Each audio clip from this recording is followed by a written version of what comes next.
Saludos, ¿qué tal? Bienvenidos a una nueva edición de vuestro podcast de confianza de inversión en finanzas, Finet Talks. Ya sabéis que vamos indagando, vamos investigando cada semana pues nuevas formas de invertir, y hoy queríamos traer una forma de invertir de la que no solemos hablar mucho, pero que también está ahí, y también con mucha curiosidad queremos acercarnos y queremos ver cómo funciona, que es el crowdlending. Seguramente la palabra incluso nos sonará a muchos, pero bueno, vamos a ir aprendiendo en qué consiste esto de invertir en crowdlending con Carmen Corral, que es autora del blog financiero Invertir en Préstamos P2P, y que también tiene un canal en YouTube que se llama Invertir en Préstamos P2P. Carmen, ¿qué tal estás? Hola, muy bien, encantada de estar aquí con todos vosotros. Bueno, antes de empezar, ¿quién es Carmen Corral? Preséntate para quien no te conozca en unos segundos. Pues a ver, yo soy una persona ahorradora que hasta hace 6 años no había invertido en nada. Y hace 6 años descubrí el crowdlending y fue mi primera inversión. Yo no tenía muchos conocimientos financieros, yo no vengo de una carrera financiera ni nada por el estilo, pero sí que había trabajado en una entidad financiera de crédito, pero en la parte más de gestión de personal. Y el día que me contaron sobre el crowdlending, a mí me pareció muy fácil de entender ese tipo de inversión y fue la primera inversión que tuve. Y a raíz de ahí, pues empecé con el blog a escribir desde el primer momento sobre cómo iba invirtiendo. Genial. Bueno, antes de empezar con la entrevista, ya os diré que todo esto, como digo siempre, no es recomendación de inversión, sino que ya sabéis que nuestra recomendación siempre será que acudáis de la mano de un experto, o bien que por vosotros mismos vayáis indagando cada una de las opciones de inversión que os vamos presentando. Vamos a empezar por lo básico, si te parece, Karen. ¿Qué es exactamente el crowdlending para que nos entienda la gente que nos está viendo? Pues muy sencillo, es prestar dinero a alguien y a nosotros nos devuelven los intereses, pero lo hacemos de forma en pequeñas cantidades, entre muchos, de ahí viene crowdlending, crowd que significa multitud.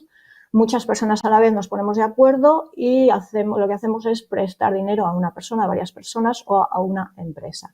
Es similar al crowdfunding, pero en este caso lo que hacemos es directamente prestar el dinero, hay un acuerdo de préstamo y nosotros vamos a recibir unas cantidades fijas que suelen ser de forma mensual, pero no siempre. ¿Y a quién se suele prestar este tipo de dinero? Pues no se hace de forma directa, no somos nosotros quienes tenemos que buscar los prestatarios, sino nosotros lo que hacemos es prestar el dinero a una entidad financiera, a una entidad de crédito, una entidad de préstamos, como puede ser cualquier entidad que podemos conocer. Lo más habitual son los préstamos personales pequeños, de pequeñas cantidades, de 100 euros, incluso alguna vez de 100 euros en algunos países, a un mes, cantidades un poco mayores, plazos un poco mayores también.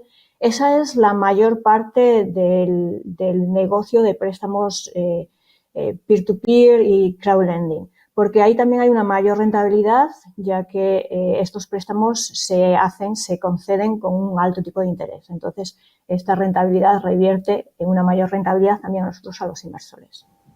¿Qué rentabilidad media se suele obtener al año invirtiendo pues, en este tipo de plataformas de crowdlending, más o menos? Pues varía un poco, varía mucho también de la estrategia que nosotros tengamos, pero varía también del tipo de préstamos, el riesgo que nosotros querramos correr, pero está en torno al 9-10%.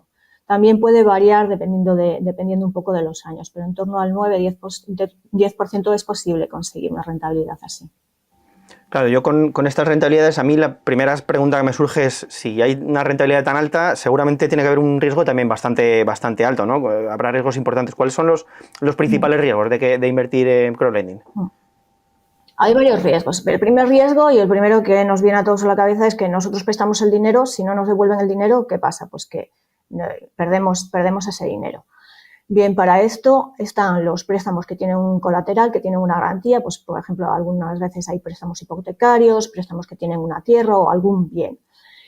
Pero muchas plataformas que lo que ofrecen, como decía, son préstamos personales, préstamos al consumo de pequeñas cantidades, que no ofrecen este tipo de garantías, que los prestatarios no tienen que poner este tipo de garantías. Han surgido una cosa que se llama Payback Obligation o garantía de recompra, y esto lo que hace el originador de préstamos, que es el que emite el préstamo, que es también quien capta al prestatario. Esto lo que hacen ellos es que nos recompran el préstamo a los inversores en caso de que el prestatario no lo pague en un plazo de normalmente 60 días. En ese caso, lo que hacen es nos recompran el préstamo, o sea, lo que nosotros hemos invertido normalmente también con los intereses, y ellos se encargan del resto de recuperación de esa deuda. Esto es algo posible y bastante habitual, ya que en lo que se basan muchas de estas entidades de crédito es en cobran unos altos intereses, y con esos altos intereses lo que hacen es se cubren los préstamos que están impagados. Y por otra parte, también en estas entidades de crédito que emiten ese tipo de préstamos de alto riesgo, tienen un departamento de recobro, tienen unos sistemas para recuperar el dinero que normalmente yo, por ejemplo, cuando trabajaba en la entidad de crédito en España, era el departamento más grande de toda la compañía. Entonces, basándose en eso, nos pueden ofrecer la garantía de recompra. Aún así, a pesar, con esta garantía de recompra, tendremos cubierto el impago, que es uno de los riesgos, pero hay otros riesgos, pues el riesgo del originador de préstamos. ¿Qué pasa si el originador de préstamos no puede devolvernos el dinero? En este caso, pues, ¿qué pasa si no puedes hacerse caso de esa garantía de recompra que nos ha dicho que nos iba a pagar, pero no puede porque no tiene recursos financieros? Pues ese es otro riesgo que estamos corriendo cuando invertimos. Por eso es importante invertir en un originador de préstamos que esté funcionando bien y que tenga solidez en el mercado.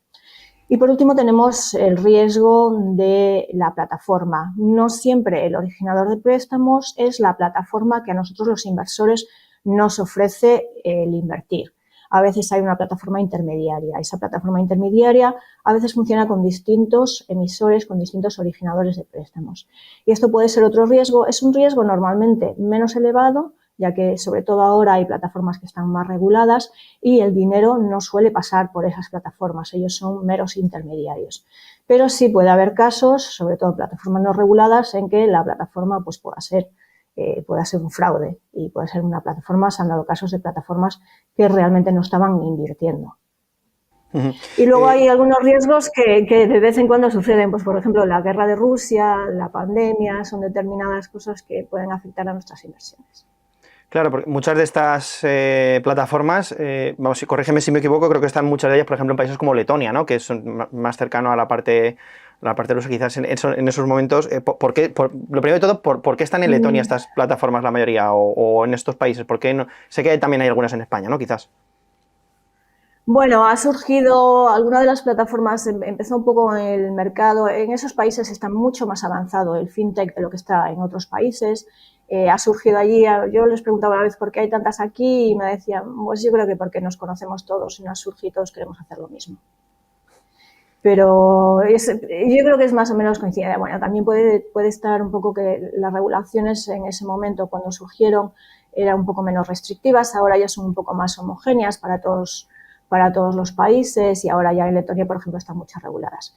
Con respecto a la guerra, no tiene nada que ver el que estén cerca de Rusia ni nada por el estilo. Lo que pasa es que Rusia tiene bloqueados los pagos, no puede hacer pagos internacionales. Entonces, los préstamos, los inversores que teníamos invertido en préstamos en originadores en Rusia, esos originadores de préstamos no nos pueden devolver el dinero porque no pueden hacer transferencias internacionales. Claro, estas plataformas, yo me imagino, por ejemplo, invirtiendo 5.000, 10.000 euros, vale, pongámonos en el caso más extremo, ¿vale? Para que los oyentes lo entiendan. Meto 10.000 euros en una de estas plataformas y por lo que sea, pues esta plataforma cae. ¿Hay algún tipo de regulación a nivel europeo? ¿Cómo está el tema regulatorio? ¿Cómo proteges ahí al inversor? ¿O hay que también contar con ese riesgo, claro, como has dicho antes? Ahora mismo hay plataformas que están reguladas, hay una regulación europea de crowdfunding, pero que no cubre todas las plataformas. De hecho, la mayoría de las plataformas de préstamos personales, de préstamos al consumo, no están cubiertas, no pueden estar bajo esa regulación de crowdfunding. Sin embargo, hay algunos países, por ejemplo, Letonia, que tiene plataformas que ahora mismo están reguladas, y están reguladas como si fuese un broker de inversiones. Y entonces ahí tienen que emitir instrumentos financieros. Entonces, bueno, se han buscado alguna forma, pero no hay ninguna regulación que sea específica de crowdlending.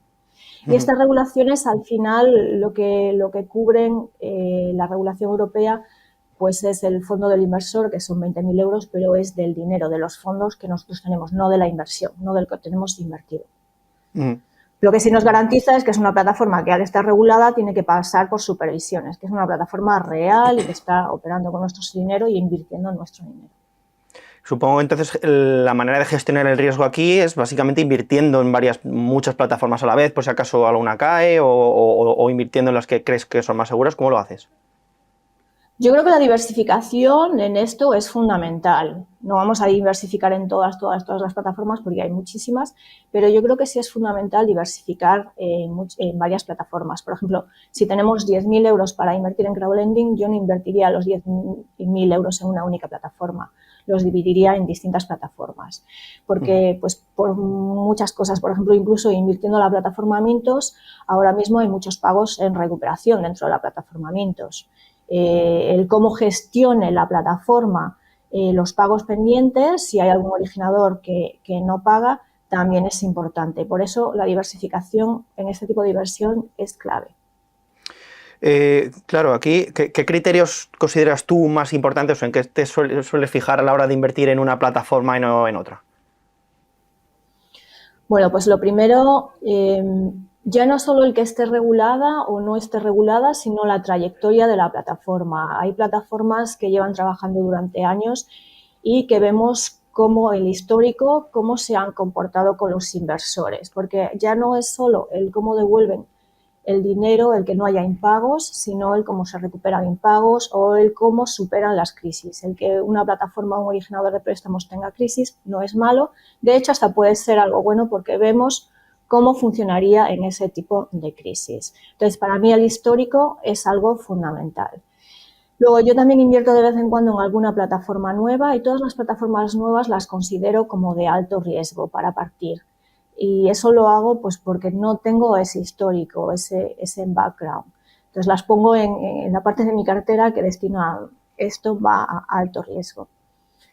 Y luego básicamente pues algunas funciones que es bueno que las plataformas tengan. A mí, por ejemplo, me gusta invertir de forma automática y es algo por lo que me gusta este tipo de inversión, porque no tenemos que estar pendientes de nuestra cartera. Yo estoy pendiente de mi cartera, la reviso 1 o 2 veces al mes, nada más, y con eso es suficiente. Pero para ello es necesario tener plataformas que nos ofrezcan herramientas de autoinversión. Y sí, invierto en alguna plataforma que no tiene esta herramienta de autoinversión y, bueno, lleva un poco más de tiempo porque cuando se termina una inversión tienes que entrar en la plataforma para invertir. Pero para mí es algo también importante a la hora de valorar. Y luego algo que también me gusta que tenga una plataforma es mercado secundario o que se puedan vender los préstamos para que nosotros podamos deshacernos de nuestra inversión cuando nosotros queramos. Es algo que no he utilizado casi nunca, pero creo que es algo que da cierta confianza y que es algo que de alguna forma nos ofrece opciones de si queremos, si algo va mal, de poder retirar nuestro dinero. ¿Cuáles son los principales errores, por ejemplo, que has visto o mínimamente que hayas cometido tú a lo mejor al empezar de una persona que empieza en esto del crowdlending y cómo se podrían evitar? Bueno, yo creo que uno de los errores que cometí fue invertir demasiado dinero en una plataforma llamada Groupier, que era una plataforma marketplace, que quiere decir que es una plataforma que aglutina a distintos originadores de préstamos. Y al ser una plataforma así, es una plataforma en la que, en teoría, podríamos diversificar. O sea, podríamos invertir más dinero porque ya tenemos diversificación, ya que podemos invertir en distintos originadores, distintos países. Y esa plataforma, bueno, todavía está en los tribunales, no sabemos lo que va a pasar, pero lo que sí sabemos es que había originadores que no existían. O sea, al fin y al cabo, ese dinero, si no todo, vamos a perder mucho de ese dinero. Entonces, haber invertido tanto en una plataforma, aunque estaba diversificando, pero haber apostado tanto por una, creo que fue un gran error en ese momento. Claro, a mí me surgen muchas dudas, ya te comentó con el tema regulatorio. Claro, supongo que ahora mismo técnicamente está en pañales, o sea que esto nació ayer, como quien dice, ¿no? Sí, la regulación va muy por detrás. De hecho, por ejemplo, ahora mismo algunas plataformas que funcionan muy bien y que nunca han tenido problemas no son plataformas que están reguladas. Una plataforma que ahora mismo es muy popular es la plataforma Peerberry y ha devuelto todo el dinero que tenía en los originadores en Rusia. y en Ucrania lo está devolviendo. Bueno, pues porque es un poco la voluntad que ellos tienen y la importancia, el cómo valoran ellos a los inversores y lo importante que son los inversores para la plataforma. Entonces, eso es algo que ninguna regulación puede recoger. Y esta plataforma estuvo en el proceso para estar regulada en Letonia y al final decidió no acogerse, bueno, pues porque no le compensaba por motivos operativos. Uh-huh. Aquí, no sé ¿hay alguna plataforma cuáles son las típicas plataformas, si nos puedes dar algunos nombres que sueles utilizar tú para saber un poco, pues eso, en dónde estás diversificada, dónde tienes un poco más dinero? Cuéntanos un poquito. Uh-huh. Sí, bueno, además yo siempre publico mi cartera, es como, no es una recomendación de inversión, pero yo pongo lo que yo hago y en donde yo invierto y a cada uno tiene que hacer, por supuesto, su propio análisis. Yo ahora mismo, entre mis plataformas favoritas está la plataforma Peerberry, que ya lo he comentado por ese motivo, por cómo la importancia que le da a los inversores, que es algo que no vemos en otras plataformas. Las plataformas de los países letones ahora mismo tienen, bueno, son la mayoría también, pero hay algunas plataformas muy buenas como la plataforma Bienvest, es otra plataforma que históricamente no ha tenido ningún problema, nunca ha tenido pagos en recuperación y tiene originadores en diferentes países. También está una plataforma que hoy en día no tenemos muchas plataformas para invertir en préstamos empresariales y esta plataforma es una plataforma que está regulada y es la plataforma Debitum Network. Son algunas de las plataformas. Y luego una plataforma para empezar a invertir interesante es la plataforma Bondora, porque es una plataforma que, aunque no nos ofrece una alta rentabilidad, aquí simplemente nosotros invertimos, metemos nuestro dinero en la cuenta que se llama Go and Grow y ya no tenemos que hacer nada más. Entonces es una plataforma ideal para aquellos que están empezando. Yo, de hecho, fue la primera plataforma en la que empecé a invertir a principios del 2019. Oye, me has comentado antes el caso de Mintos con el tema de recuperar el dinero una vez lo has invertido. ¿Aquí suele haber problemas o normalmente te suelen devolver el dinero en el plazo que te han dicho? Pero ¿cuál sería el porcentaje, digamos, o de retrasos o de impagos que sueles ver, más o menos?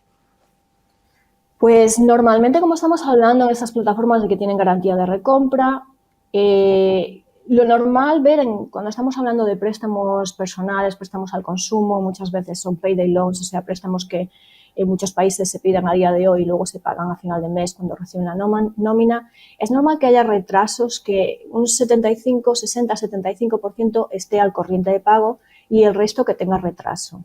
Luego, a partir de ahí, podríamos ver retrasos hasta los 60 días y a los 60 días es cuando entraría la garantía de recompra en la mayoría de estas plataformas. Lo que sucede es que si el originador de préstamos, por el motivo que sea, no puede hacerse cargo de esa garantía de recompra, pues ahí ya no sabemos cuánto dinero vamos a tener pendiente. Por ejemplo, en Mintos hay dinero en recuperación desde el 2000, desde la pandemia y también desde que comenzó la guerra en Rusia. Y por ahora se ha recuperado alguna cantidad, pero queda muchísima cantidad por recuperar. Y ahí es donde la plataforma pues tiene que entrar con sus habilidades de negociación y con sus procesos legales. Supongo que también es bueno, como mucha de la deuda de más alto riesgo, supongo que será como muy tendente al ciclo, ¿no? Que cuando las cosas van bien, cuando hay recesión, supongo que habrá más impagos, ¿no? Que cuando las cosas vayan bien, pues tendrás un poquito más de rentabilidad con menos impagos, ¿no? ¿Es algo así, puede ser?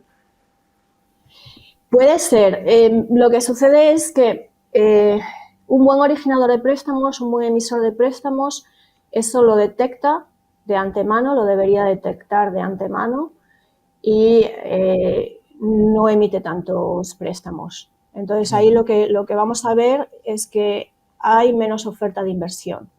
Entonces al final los inversores lo que vamos a ver es que tenemos dificultad para invertir nuestro dinero en algunas plataformas porque no hay oferta de préstamos para que nosotros podamos invertir. Puede haber, si el originador es bueno, no deberíamos de ver un nivel de impagos muchísimo mayor. Pero sí, evidentemente hay más impagos cuando hay una recesión, cuando hay una crisis. ¿Y la fiscalidad de esto en España, cómo tributan estos pagos de crowdlending? ¿Tenéis también el problema como tienen algunas de los dividendos, que es esto de la retención en origen? O sea, ¿os retienen en origen y luego aquí tienes que pelearlo? ¿O cómo funciona? En algunas plataformas, las que están reguladas en Letonia, se retiene en origen un 5%.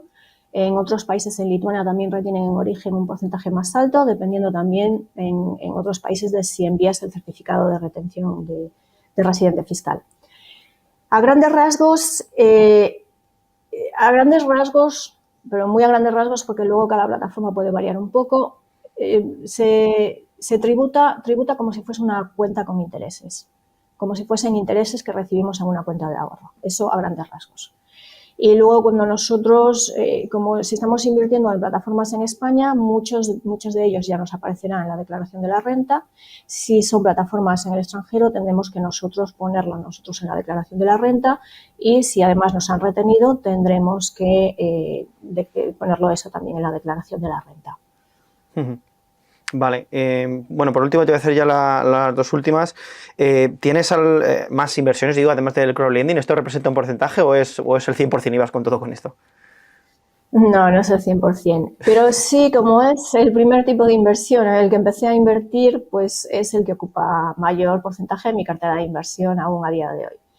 Y bueno, la verdad es que he pensado en cambiarlo. Sí, es cierto, es de alto riesgo, pero también es cierto que es el tipo de inversión que más conozco, aunque desde que he empezado a invertir conozco también otro tipo de inversiones, esto es lo que está más cercano.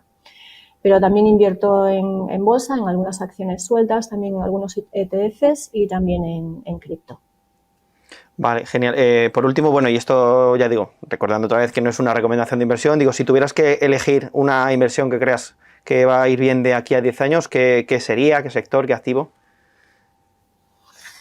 Pues la verdad es que es muy complicado saber que algo va a ir bien a 10 años, es imposible. Y yo realmente creo en la diversificación en distintos tipos de inversión, porque no creo que haya algo que de hoy a 10 años podamos decir que va a seguir funcionando tal y como está funcionando ahora. Y sobre todo si lo que queremos es algo que funcione tal y como está funcionando ahora, ¿sabes? Si tuviese que escoger algo, pues a lo mejor escogería Bitcoin. Muy curioso. Bueno, pues nada, ha sido un placer tenerte por aquí, Carmen, para explicarnos un poquito en qué consiste esto del crowdlending. Así es que nada, un placer y nos vemos en la próxima. Encantada. Y bueno, a vosotros pues nos vemos en la siguiente semana con otra segura nueva alternativa muy interesante. Ya sabéis que aquí lo que nos gusta es charlar un poquito de alternativas, que vosotros comparéis y que elijáis la que por supuesto siempre os venga mejor a vosotros, a vuestro perfil de riesgo y demás. Así es que un saludo y nos vemos en la próxima.